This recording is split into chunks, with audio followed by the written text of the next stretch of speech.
قرآن کریم میں فرمایا گیا ہے ان المساجد للہ فلا تدعوا مع اللہ احدا، کہ یہ مسجدیں صرف اللہ کا نام لینے کے لیے ہیں، اس کا ذکر کرنے کے لیے ہیں، اور اس کے علاوہ کسی بھی کام کے لیے نہیں۔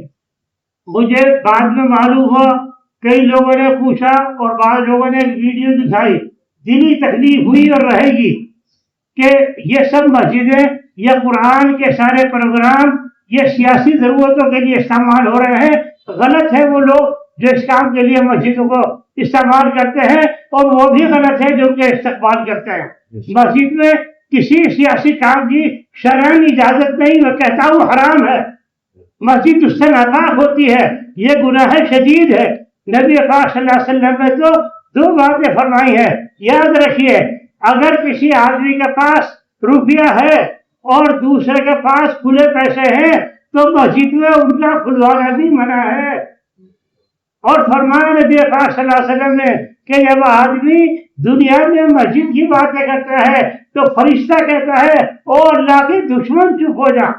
یہاں سیاسی کام کرنا، سیاسی لوگوں کو بلانا بہت بری بات ہے۔ اللہ مبارک کرے، ہمارا کسی سیاست سے وہ تعلق نہیں، لیکن یہ کام مسجد کا نہیں ہے۔ کسی مسجد میں، کسی قرآن کے حلقے میں، کسی اختتام پر یہ کام نہیں ہونا چاہیے۔ جن لوگوں نے کیا انہوں نے بھی غلطی کی، اور جنہوں نے ان کا تعاون کیا انہوں نے بھی غلطی کی۔ میرے بھائی، مسجد اس کام کے لیے نہیں ہے، کبھی بھی نہیں ہے۔ قرآن میں اس کا تذکرہ ہے۔ میں نے آپ سے عرض کیا ان المساجد للہ فلا تدعوا مع اللہ احدا، اور نبی پاک صلی اللہ علیہ وسلم کی کم سے کم 20 احادیث موجود ہے اس بات کے لیے کہ مسجد میں دنیا کا کوئی کام مت کرو، مسجد میں دنیا کی بات مت کرو، تجارت کرنا حرام ہے، یہاں بیٹھ کر لین دین کرنا حرام ہے، حرام ہے قطعاً۔ فقہ کا مسئلہ شریعت کا حدیث تھا، تو اس لیے اب تو سوائے افسوس کے اور توبہ کے کیا کیا جا سکتا ہے؟ جن لوگوں نے کیا اللہ تعالیٰ کو ہدایت دے۔ اور بھائی قرآن کریم کی کسی بھی محفل میں وہ کہیں بھی ہو اس طرح کے کام کرنا ضرور صحیح۔ اس کا مطلب تو یہ ہے کہ آپ اپنے قرآن پڑھنے کو بھی ضائع کر رہے، آپ اپنی تراویح کو بھی ضائع کر رہے، اور آپ اپنے رمضان کو بھی ضائع کر رہے۔ ایسا نہیں ہونا چاہیے۔ یہ سیاسی لوگ جو ہوتے ہیں ان کا کوئی ٹھکانا نہیں ہوتا، یہ تو ہر جگہ پہنچ جاتے ہیں۔ اور دیکھو ایک بات بھی ہے کہ اگر کل کوئی کا کام ہو گیا تو تمہیں نہیں پوچھنے لگے، اور کام جب نہیں ہونے گا تو پھر تمہیں نظر بھی نہیں آنے گے۔ آپ مسجد سے باہر کچھ چیزیں، رمضان کے بعد کچھ چیزیں پروگرام کیجیے، جلسے کیجیے، دعوت کیجیے، ہمیں اس سے کوئی بحث نہیں، ہم سیاست کے آدمی نہیں ہے، لیکن دین کی بات بتا رہے ہماری ذمہ داری۔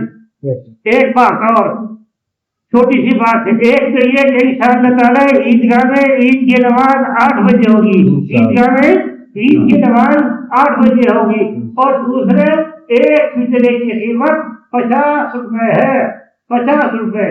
ہر آدمی کو اپنی طرف سے اور اپنی بالغ اولاد کی طرف سے جس کے پر زکوٰۃ واجب ہے اس کو صدقہ فطر دینا چاہیے۔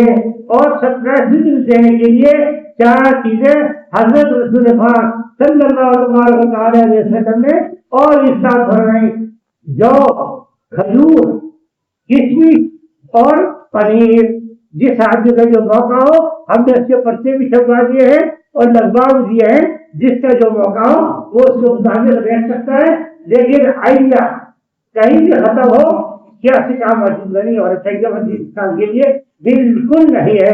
مجھ سے کئی لوگوں نے پوچھا، میں نے کہا بھائی مجھے تو کل بھی نہیں لگائیے، کیا میں گیا پھر ایک سامنے لاگے ویڈیو دکھائی اس کی، اس سے زیادہ اور یہ ویڈیو بنی اور وہ بتا دی گئی۔ یہ بہت دکھ کی بات ہے، وہ ویڈیو ساری دنیا میں جائے گی اور لوگ اس مسجد کو بدنام کریں گے، اس کو یہ مساج کی، علماء کی اور یہ اللہ کی مسجد ہے کہ جب یہاں یہ کام ہو رہا ہے تو اور جگہ کیا ہوگا۔ تو بہرحال تو سب کو توبہ کرنی چاہیے، معافی مانگنی چاہیے۔ ہم بھی اللہ تعالیٰ سے معافی چاہتے ہیں کہ وہ ہماری غلطی کو معاف فرما دے۔ اللہ تعالیٰ